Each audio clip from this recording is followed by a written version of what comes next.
Pourquoi il y a deux pilotes dans un avion?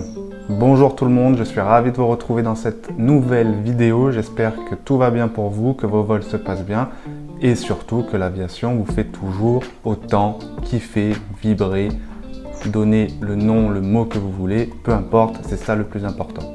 Alors pourquoi y a-t-il deux pilotes dans un avion? C'est la question à laquelle je vais répondre. Alors tout d'abord, c'est tout simplement, si on devait résumer en une phrase, pour des raisons de fiabilité et de sécurité. Ça me paraît évident, mais c'est quand même bien de le dire et de le rappeler. Avoir deux pilotes dans un avion, on va un peu développer, mais forcément, c'est surtout pour la sécurité et la fiabilité des vols commerciaux. C'est pour ça que l'aviation est aussi le moyen de transport le plus sûr. Ensuite, c'est également par rapport aux avions. Les avions de ligne de nos jours, les avions de ligne modernes, ils sont très sophistiqués. Il y a de nombreux équipements et systèmes de vol que les pilotes doivent surveiller en permanence durant le vol. Donc avoir deux pilotes, ça va permettre de répartir les tâches.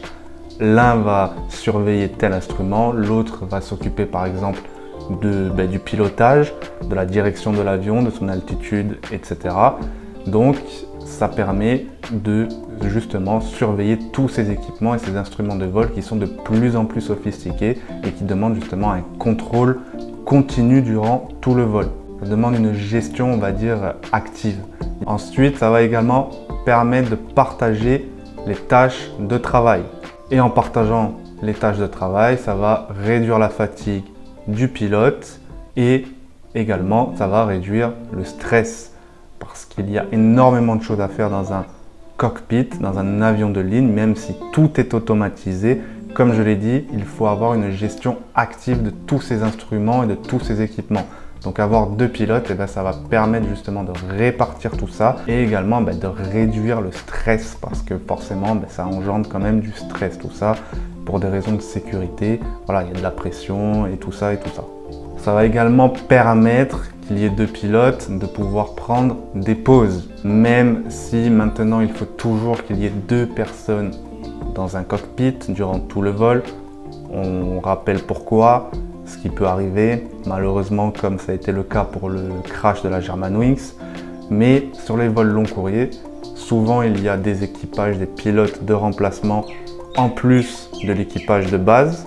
Donc ça va permettre de prendre des pauses. Les pilotes vont pouvoir aller se dégourdir, aller aux toilettes, enfin voilà. Ça va permettre également aux pilotes de décompresser un petit peu, de déconnecter si je peux dire ainsi. Et tout ça dans quel but? Pour maintenir la vigilance et la performance des pilotes. Et enfin, ça va permettre une redondance en cas d'urgence ou de problème à bord. C'est-à-dire que par exemple, si un pilote subit une incapacité, un malaise ou peu importe, et qu'il ne peut tout simplement plus piloter, ne peut tout simplement plus accomplir les tâches qu'il est en train de faire et qu'il doit faire, l'autre pilote, que ce soit le copilote ou le commandant de bord, les deux ont les mêmes capacités et compétences, il pourra prendre le relais et aller poser l'avion sans aucun souci.